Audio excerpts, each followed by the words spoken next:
Today's the 4th of July. We should be outside having fun, but instead we're bringing you the news in real time because... In real time. Objectively, the greatest day in any year on the planet Earth. 2018. It's 2018.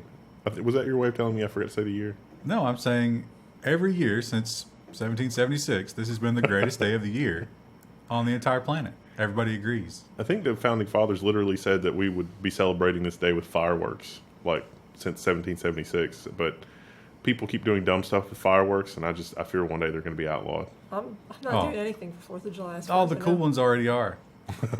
But they should never be, because our national anthem has bombs and rockets in it. That's who we are.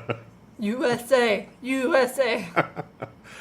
Apple and Samsung have declared peace in the biggest modern tech patent fight yet. So Apple and Samsung have been suing each other since time immemorial. There are multiple lawsuits. I think Samsung has lost 2 lawsuits to the tune of like $1 billion and then like a couple $100 million. They had it cut down. It was like $1 billion and then they revised it down. It's like $400 million now and $100 million. And some of that Samsung's already paid. So Apple and Samsung have decided to call it peace, and they've dropped their mutual lawsuits against each other. I'm sure they settled some of that money, though. Yeah. You think that they swapped daughters, like, marry my son? Can you imagine the Apple daughter?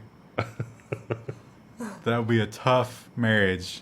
A tough, the prince would really have to bite the bullet there. I'm picturing, like, the most basic person ever. Like, yoga pants, boots. Yeah, but she would look good. But there'd be nothing upstairs. There come the downvotes really early in this episode. But they talk about how, I think Apple is kind of like, all right, Samsung, our houses have been at war for 1,000 years. But the true enemy, Qualcomm, is, it's beyond the wall. And soon they will come. I'm sure that we will have lots and lots of follow-ups on this story, so... fun. We will break the truce first. It's finally coming to the attention of normies that AT&T has bogus fees on the bills. So AT&T is screwing customers by almost tripling a bogus fee is the headline on this article from Android Police. Does this really surprise anybody that there are bogus fees in the first place on your bill? It was 97 cents. Or was it? No, it's 54 cents. And now it's $1 something, right? Yeah. But $1.23. It went up $1.23. So that is a very small amount of money. Most people probably wouldn't notice that. And I think that's the idea. Is that just slowly move it up over and over? Well, they didn't do it slowly. They did it once in March and then again just this month. I'm going to read this from an analyst here. It says, this raise could net almost $1 billion in additional revenue, according to one analyst. This could allow AT&T to finance up to $10 billion in new debt for its ever-expanding media empire. Yes, the FCC regulatory recovery fee on your phone bill for a piece of equipment to service telecommunications from here to there is probably going to go to content production. What is wrong with this picture? And that's the old tactic of, like when the gas station sniffers first came out. Because gas pumps used to use Wi-Fi to communicate with the actual store, and no one thought that maybe that was a bad idea. So people would just build little sniffers and throw them on the roof, and they'd get all the credit card transactions, and then they'd bill all those people 99 cents a month. But if you get enough of them, that's billions of dollars.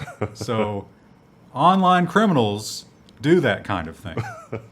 Exactly the same way that AT&T. But AT&T is going to get away with it, and the criminals are not.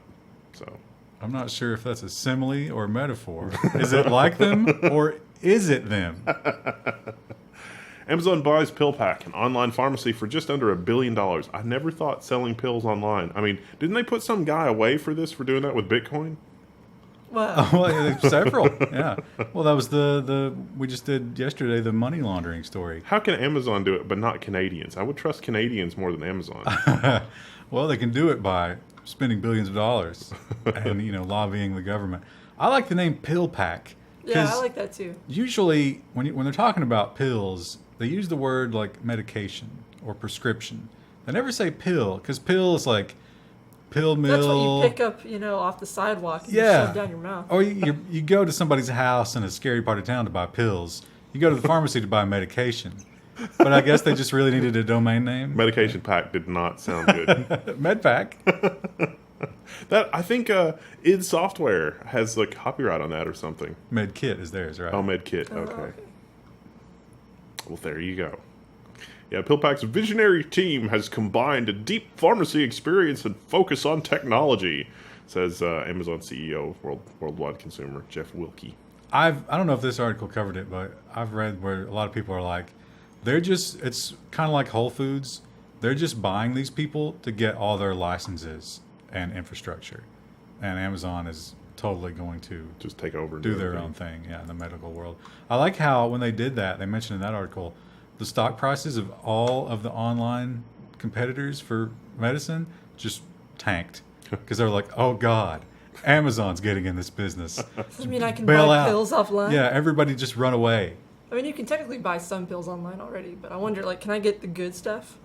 Can I get antibiotics for my prepper kit? I cannot imagine. Can you? I mean, what kind of armored van would you need to deliver OxyContin in this area? Yeah.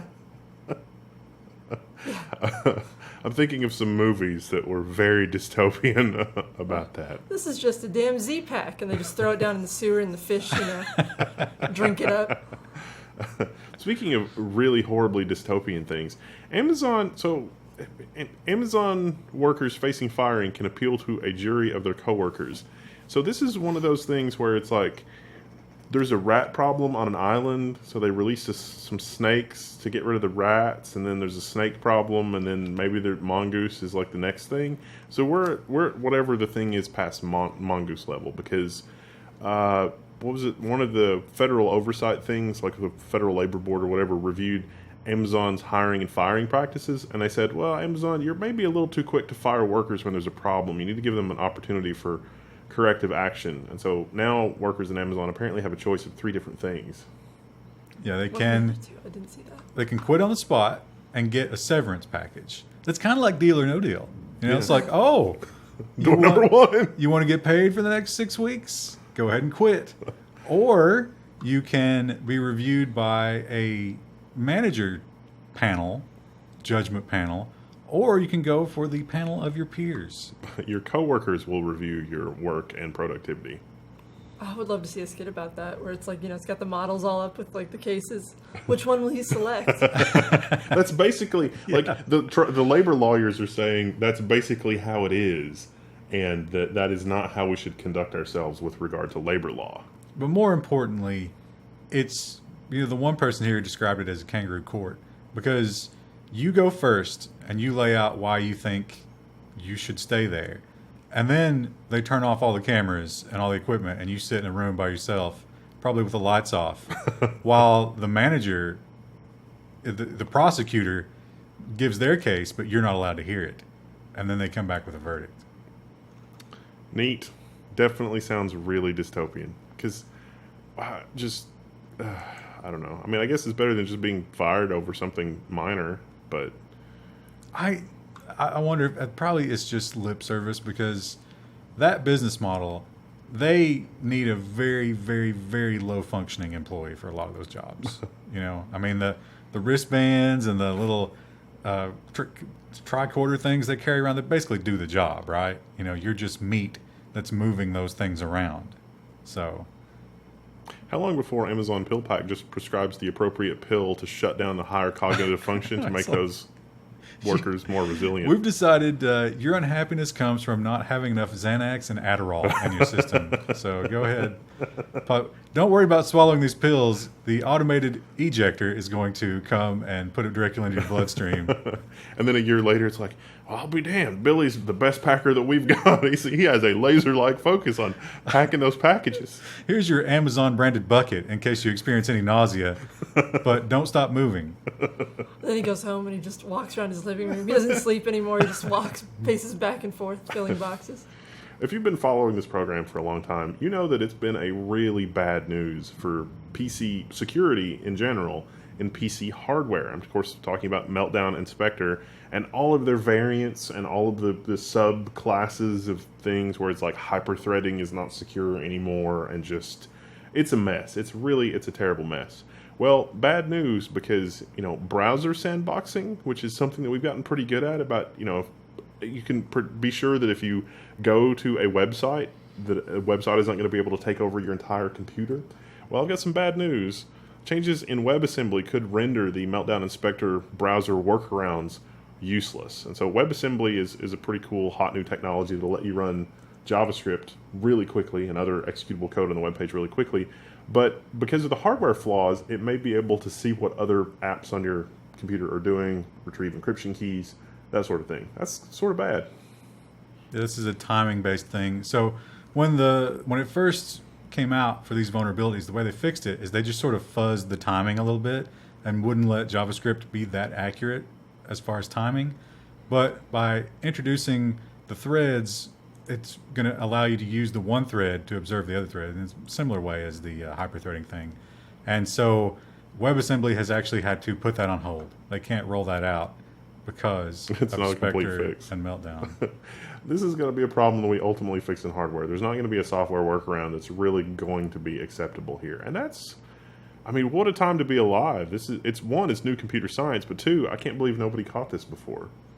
This is like, I don't know, discovering that antibiotics kills people in certain scenarios or something. AT&T removed HBO from an unlimited data plan after buying Time Warner. So again, data is data. Oh wait, it's not. AT&T doesn't want to treat data as data. No one wants to air HBO this week. China doesn't. Well, you can still get HBO, but you have to pay more. I think it's $5 more per month for that plan. And here's the best part about this article. And maybe I'm just living under a rock and I didn't know it. When you get the lower tier plan, you don't get HBO, but you do get a package of other channels, including Taylor Swift Now. Wait, she's a whole channel? She has a channel. I didn't Is it know just that. her videos? I don't know. Well, Somebody in the chat is definitely going to let us know. yeah, Or the my comments. phone's all the or way whatever. over there, but I really want to look that up now. So yeah, you might not get to Concert watch footage? Game of Thrones, but you can watch Taylor Swift 24 hours a day. Look what you made me do. Yeah, and this is also has to do with those, quote unquote unlimited plans. So there are a variety of unlimited choices. We had a story about that a while back, where it's like different levels of limits for the unlimited, and now it's different choices about what packages you get in terms of extra channels and stuff like that. I would totally watch her videos on group policy and, debugging and securing things and that sort of thing. Swift on security. Yeah.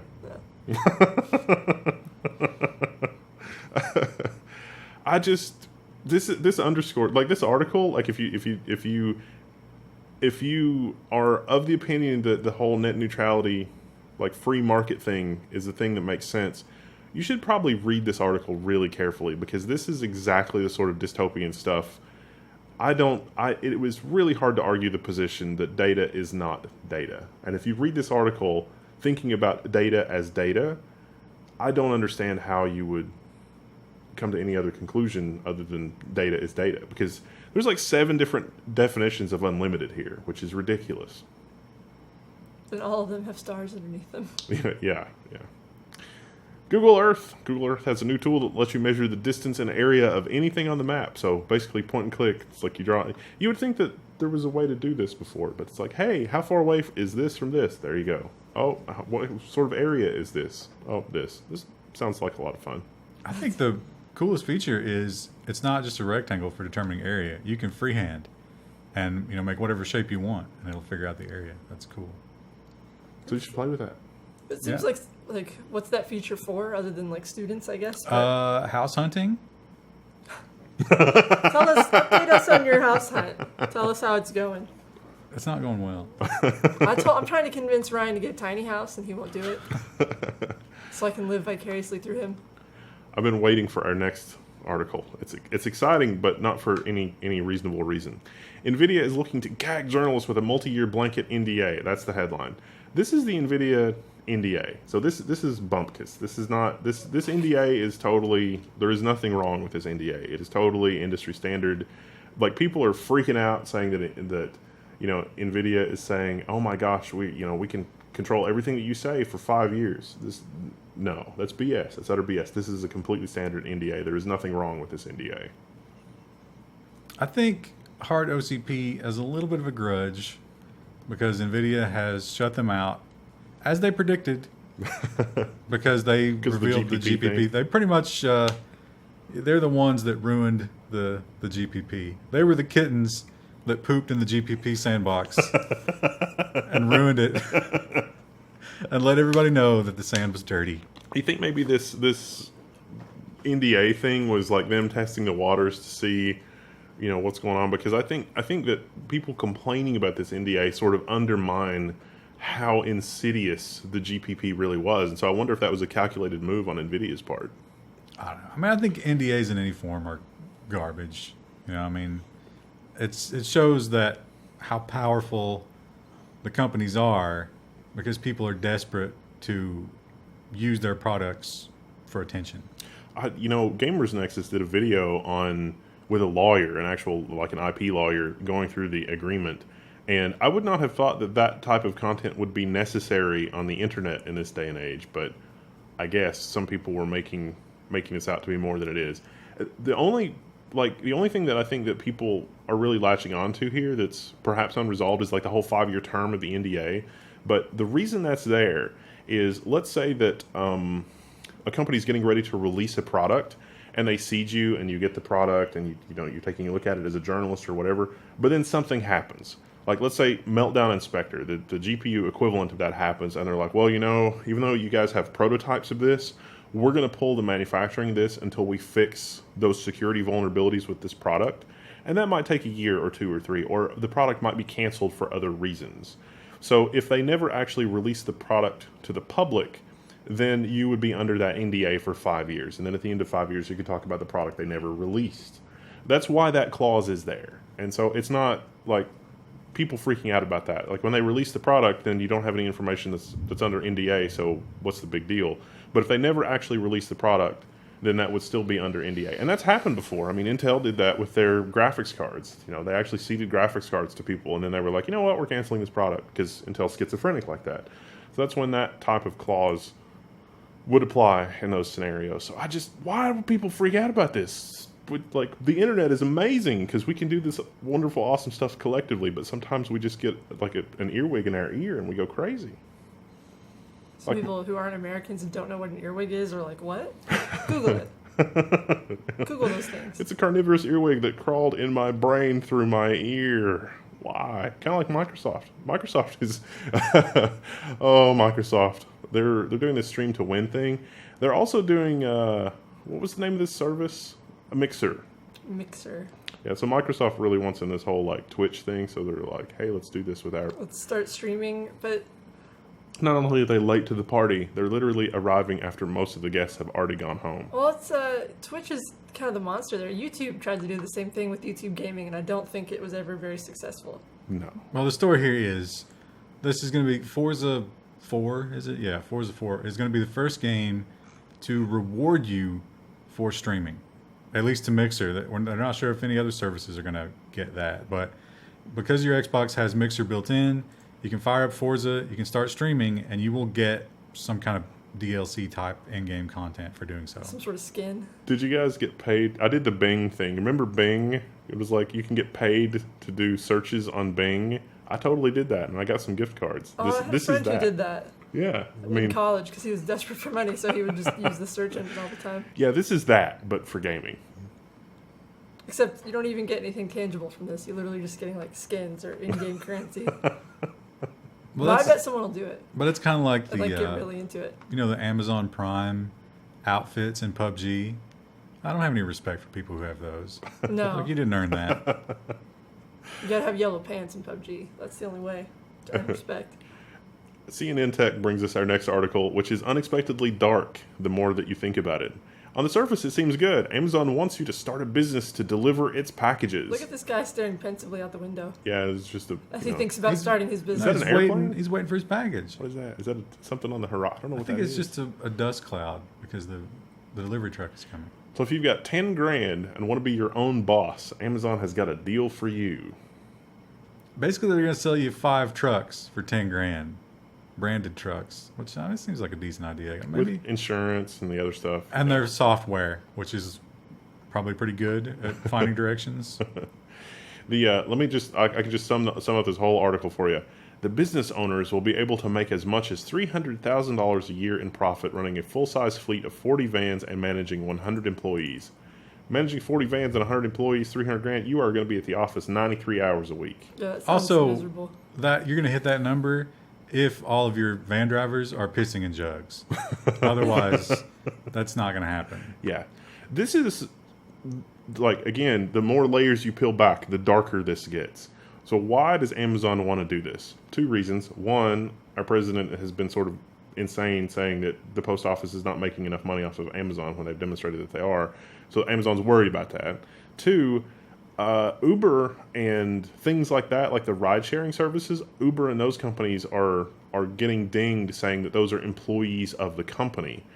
Amazon can't have that. And so these people will literally need to start their own company to be drivers to avoid making Amazon liable for those types of things. And in most jurisdictions, smaller companies are exempt from a lot of requirements like around insurance and blah, blah, blah. If you had a small delivery company of like 4 or 5 drivers and 4 or 5 drivers all share ownership of the company, you don't have to have things like unemployment insurance because the people actually own the company. That is why Amazon is doing this. It's an end run around employment law, basically. So basically, they can have more piss jugs. Well, I mean, this might be good. This might be a good job for like veterans and stuff, but it just I don't know. It seems like this is going to be good for Amazon more than it's good for It the sounds kind of like entrepreneur. a multi-level marketing kind of thing that you see on like Facebook, like make all the money from home. Jimmy, last year I was just like you. I only had 5 vans, and now look at me. I've got 40 vans, and I live at the office. I live in one of the vans. I've converted it. Tornfrink says that Google is downranking 65,000 pirate search results because they're showing up highly ranked in Google search results. Yeah, it's They have funny. content. People seem to like going to those sites. The content updates regularly. The algorithm has determined that those sites are popular. So this is, if you're looking for like, watch Taylor Swift now. They will You not. just stream that on YouTube. Yeah, they will not allow a pirate site to rank higher than a site that could sell you that content. That's the whole idea of that thing. So How does the algorithm know what a piece of content is? Couldn't, in theory, those piracy sites be like, here's the link to download it, here's the link to the legit source, and then get around that? no, because they know. Like if you search for Pirate Bay, for example, yeah. you're still going to the Pirate Bay. You have to search for the content itself. So Google knows who the creator of that content and like who the quote unquote legitimate people are versus other download links. Spooky. Voices of millions of UK taxpayers have been stored by HMRC, so Her Majesty's Revenue and Customs, like the tax authority. The voice ID system has collected 5.1 million audio signatures and it accuses the thing of biometric ID cards by the back door. So it wants to incorporate, they want to add the voice IDs to like that national biometric database or whatever, or maybe not. Maybe they just want to use it for tax payment. But either way, this was done surreptitiously. Maybe Her Majesty just wants to listen to the voices of her subjects. Well, this is I don't know. They could be telling the truth. I don't want to fall on their side by default, but this is sort of like a password thing. So you can call them up and you can repeat a sentence in your voice, and that becomes your password. Your So voice. if you're not good at remembering PIN numbers or passwords. I mean, when you fill out your taxes, you got to do that PIN thing, and that's like every year. I don't understand that at all. Do you? And it's That's like, why I pay to get my taxes done. yeah, H&R Block just does it for you. But if I had to do that on paper, Jesus. So this thing is just like, hey, listen, moron. Just read this sentence, and from now on, just say the same sentence when you call in. We'll let you in. But I wonder how much, like, how fuzzy can this get? What if you have the flu? and your voice is different. It does. Or What if you've been visiting your parents for a few days and your Eastern Kentucky came back? Or you get kicked in the throat. or you're just, a scammer calls over and over and over again to try to like get your stuff. What Brute if force it. what if you're like a Michael Caine impersonator and you call, could you get Michael Caine's taxes? Is that a thing? That would be a great way to validate your impressions. Now, the other thing to keep in mind here is they are in tandem with this, working on that biometric database, which includes voice. So, is that a coincidence? That's a little suspicious. Smart home technology becomes the newest tool of domestic abusers. You can just imagine, these helpless housewives. I'm surprised nobody's made a movie about this yet. Oh, they have actually. It's on Netflix. It's called Tao. Oh, that's one you were talking about earlier. Does it, let's see how, just like, Alexa, call her stupid. No. No. It's, so what'll happen is, like, there'll be an abusive man, and he'll get thrown out of the house. But All right, I'm turning off the air conditioner. Yeah, he's still got the Nest and the, the lights and all the alarm system, and he's got everything on his phone as an app. And so he just sits and screws with the woman by changing things constantly. And there are no laws. That could go either way in either direction for either gender. Couldn't you? I would think as soon as you broke up, that you would change all the usernames and passwords. Well, those kind of things. They point out that there's a lot of like Silicon Valley type housewives involved here, who are sort of kept women and rich, but so they don't really understand how it works. maybe not the brightest, maybe some trophy wives involved. And they have no idea how anything is set up. It's also not super easy to unenroll devices from stuff like this sometimes. Like, it's like, I need to divorce this account from this phone or whatever. There's not necessarily a straightforward way to do that in all cases. And they also talk about how she'll call the cops or, some sort of emergency line, and they'll show up, but what can they do? They don't understand what's going on, so they're just like, well, Wouldn't that be like harassment? I guess. I don't well, know. they're It's talking. kinda nebulous. They're talking about making laws, but there are currently not any laws. I don't think the police would be able to figure out if is it domestic abuse or is it somebody in Russia mining cryptocurrency on the Nest. I mean, you don't know. Yeah, I think the answer to this question, as is often the case, is don't do Internet of Things. Yep. Or no. If only somebody would do Internet of Things where it had a stupid fallback, where it's like, it's not on the internet anymore, it still functions as a toaster or a thermostat or whatever. That'll never happen. Technology launching this week, security-wise. Wi-Fi Alliance has launched WPA 3. What do you need to know about WPA 3? Well, it's WPA 2 with some much-needed improvements. And some algorithmic improvements as well. 192-bit now, and it's mostly just security fixes for keeping people from hijacking it in various ways that were easy with WPA2. Yeah, there were some things WPA2 that were not encrypted, that were not necessarily sensitive, but clever people figured out ways to exploit that. It's also true that WPA2 Enterprise might have been a dumpster fire, and that's been improved with WPA3 Enterprise. But I think it's 2020? Yeah. So not coming soon. Soonish. 2 years from now. It'd be Not that nice. far. Every Android device since 2012 is impacted by the RAMpage vulnerability. So this is sort of like Rowhammer, if you've heard of the Rowhammer attack, but it's available on Android devices now, so you can break out of the sandbox, which is, most applications on Android run in a sandbox to begin with, so this is actually kind of a big deal. Yeah, and this is everything since 2012 is vulnerable to this, and there's not a good way to fix it. So this is another one of those that you should be paranoid about it, but you're helpless. So just swim in your paranoia. I think the vulnerability actually exists with DDR2, 3, and 4 memory. So unless you've got an Android phone that has error-correcting memory, you're probably boned.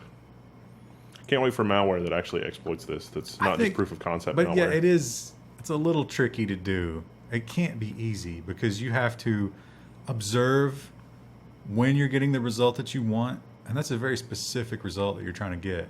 by modifying the magnetic field.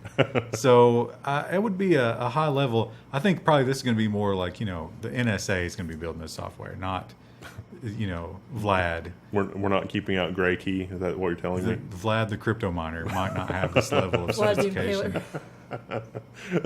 The memory row impaler.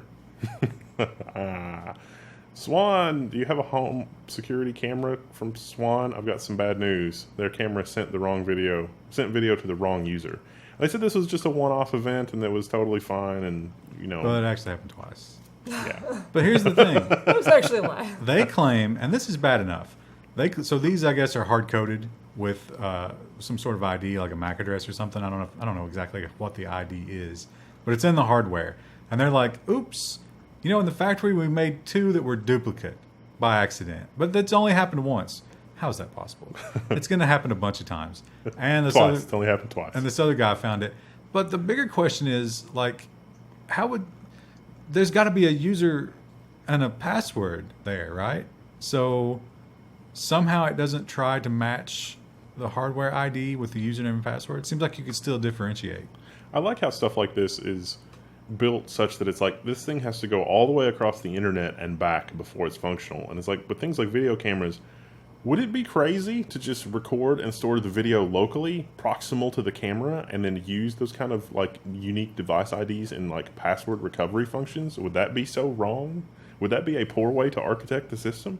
I don't think you need to send this all the way over the internet and back. But if you do it that way, then you don't have control anymore. The company would not have control, yes. That's what I'm saying. problem, That's why they yeah. don't do that. That would be a good selling point, though. Because remember the garage door opener. And the guy was just It's like, vindictive, you yeah. don't like us? Well, guess what? Your garage door opener doesn't work anymore because it has to go over the internet through our server. Speaking of things that are on the internet and have no business, a marketing firm Exactis leaked a personal info database with 340 million records. So yeah, here's a piece of advice for you. Marketing firms generally don't have anybody working security, and the people that are working security mostly are ignored. So yeah, 340 million records leaked onto the internet. This is from an Elasticsearch database from Florida. So it seems like this database with pretty much every U.S. citizen in it. And Nice. they also talked about how deep this marketing database was. What was it, like 400 variables? 400 things this thing knows about you. That sounds like something marketing firms would dream up, though. Yeah, I don't know 400 things about myself. I need to know what lipstick color this person wears on It seems to Tuesday. go that deep. All of us are recoiling in horror. The people that actually work for marketing firms are like, maybe I could download a copy of this and use this in my firm, since it's leaked anyway. Yeah. And that's basically Can I upload it back to Amazon? basically the entire U.S. population. They knew about, like, how do they know things about people who, there got to be some outliers who aren't on the internet, but somehow they figured out something about them. If you combined like retailer databases and that sort of thing, it's a shockingly small number of large national and multinational companies that are handling data for companies like Walmart and Target. And very few companies have not let their data out. I think Kroger is one company I can think of that's not really partnered with any of these third-party firms. And eventually that data is going to be aggregated in some way. And that's just what Exactis has done. Also, what they've all got to have that, like, Latin flavor, Securus, Exactis. Cerberus. It's so cringy. This is going to be something that we report on several times, I'm sure, so we're not really going super into detail here, but these types of leaks may represent a new class of, like we talked about, like the leaky S3 buckets. This type of leak through Elasticsearch may be something that we see more of in the future, because there's a lot more data that's stored behind Elasticsearch, and a lot of people are using Elasticsearch for site searching because it's really very good. And normally you want to only feed Elasticsearch with information that was already public to begin with, but a lot of people miss that memo. So hundreds of hotels are affected by a data breach at a hotel booking software provider. Were they using Elasticsearch? But yeah, so if you've used a hotel booking provider here. Well, this was the software itself was flawed, and this guy found a way in. And once he found out got malware on that system, he could access all of the various hotels themselves. And got away with a lot of. It's funny because it seemed like they had different levels of security. Some he got credit card details from, some he didn't. The timeline on this I thought was pretty interesting, and this is pretty typical. I think the intruder has breached the booking system, and then Fastbook noticed 5 days later. That's pretty typical. And 5 days later is like the horses. Not only have the horses escaped, most of them have broken their legs, and one of the bodies washed downriver, which is how you knew that the horses had escaped. There was a lot of these in Japan for whatever. It was a French company that made the software, but I guess Japan was using a lot of the software, and a lot of people lost their credit card details.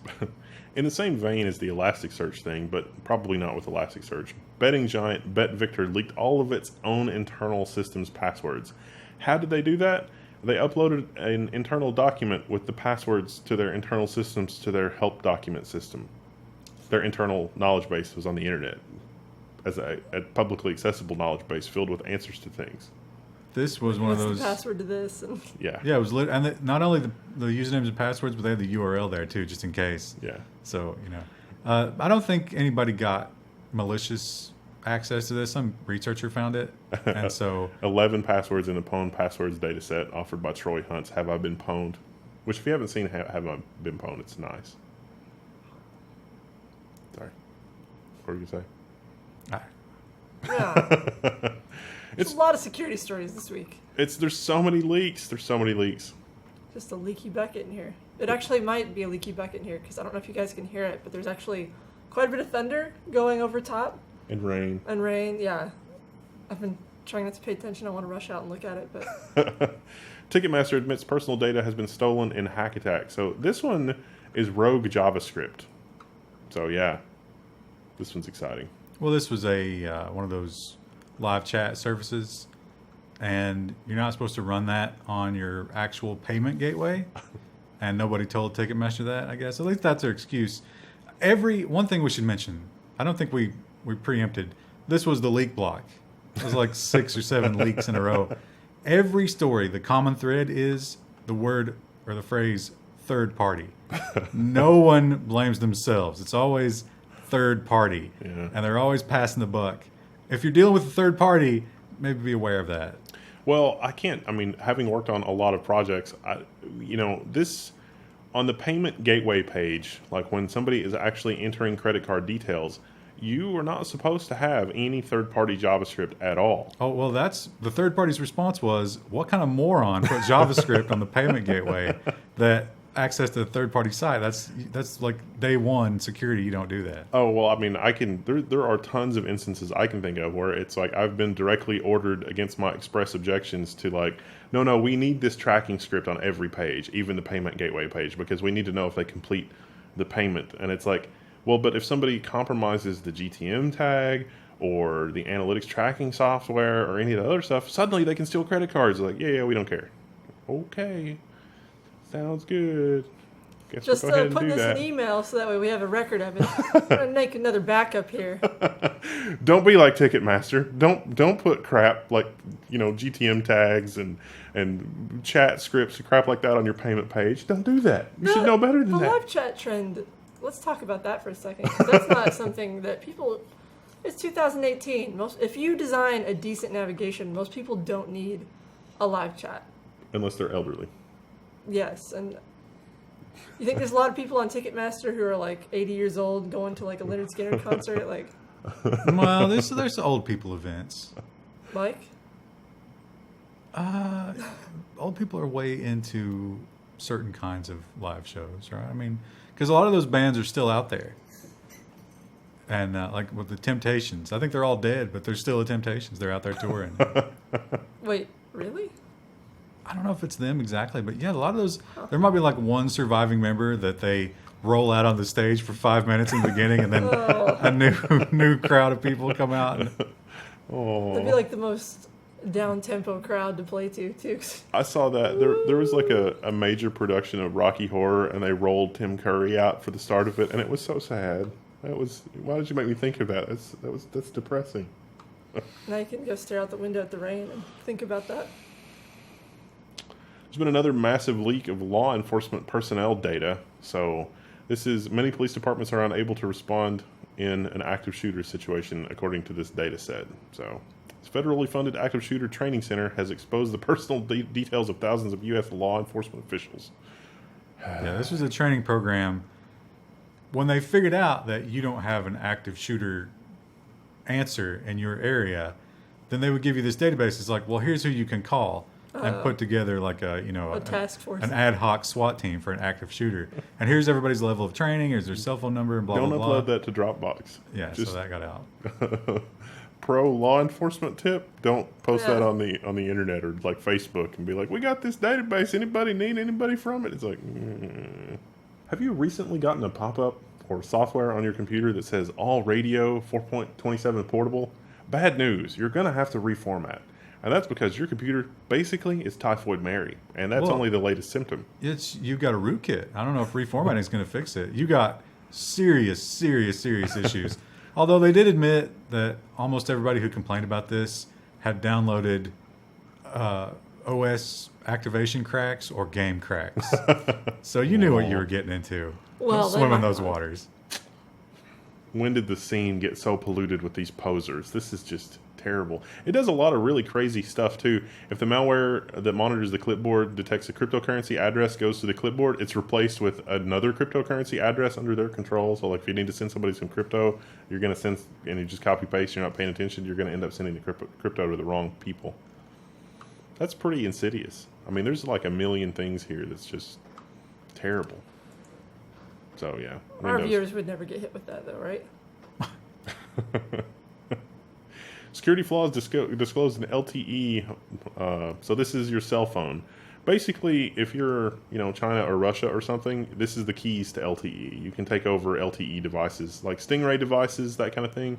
You can intercept web pages and do all sorts of stuff. Even, sort of defeating the encryption, not the encryption of the web page, but the encryption of the LTE standard by doing this. So this is not available to individuals or end users, but people that could afford to do this can totally do this. So, look, redirect users to malicious websites. Why? Why? You know why. Oh, it's not feasible in the real world, but it kind of is, though. I mean, missed that part of the article. If you look around D.C., it's there's a lot of like Stingray type devices around Washington D.C., and not all of them are run by our law enforcement agencies. Seems like a problem. So many. This is the last one. If it loads. Oh, there it goes. This one's actually kind of interesting. Thousands of Uber drivers are complaining of not being paid. There's only 3 official instances, but there are claims that this has happened a lot more times. So apparently con artists are getting a hold of Uber drivers' contact info, and then they're posing as Uber. They're calling drivers posing as Uber, getting the drivers to give them their password and also a PIN number or something sent via text message, and then they take over their account and notice. Change their payment details to be the attacker's account. And people don't notice for a week or two. Yeah, because they get paid every Sunday, so like most people just wait till the Sunday, and then they realize, oh, I didn't get paid, and then, oh, I can't get into my Uber account, and Which I was thinking, I don't know, I've never driven for Uber, maybe someone can tell us in the comments. How often does Uber call you? It seems like everything would be done through the app. Yeah, I don't think they're certainly not going to ask you your password. Yeah. So friendly reminder, if somebody's asking you for your password, it's probably a scam. You think Uber, Facebook and other stuff like that says that to you a lot in the messaging, like, we will never ask you for your password. We will reset your password, but we will never ask you for your password. I think Uber has that. I think they're going to have that after this change. They'll probably add it, yeah, somewhere in the UX. It's so easy to scam people with technology. It's really disappointing. Well, I think what gets them is, you say they find out your information somehow. Well, they got your phone number because Uber facilitates that. Yeah.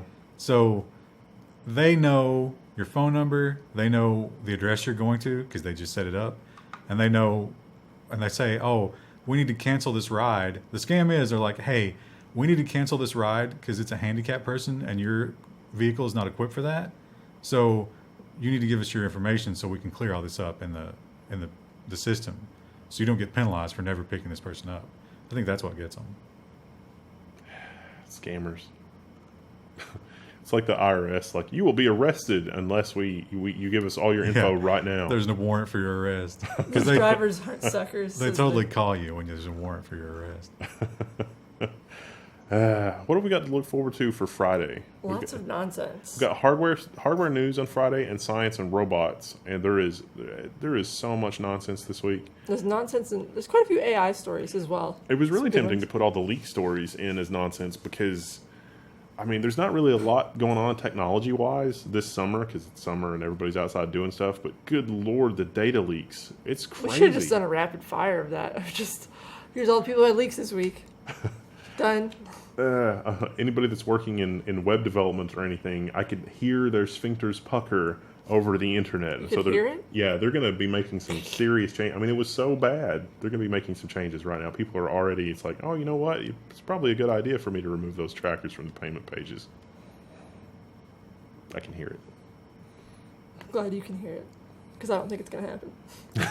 We're going to be reporting on it next week. Yeah. Goodness gracious. All right, see you next week. Bye. I mean, Friday. Friday's Friday. not next week. Bye.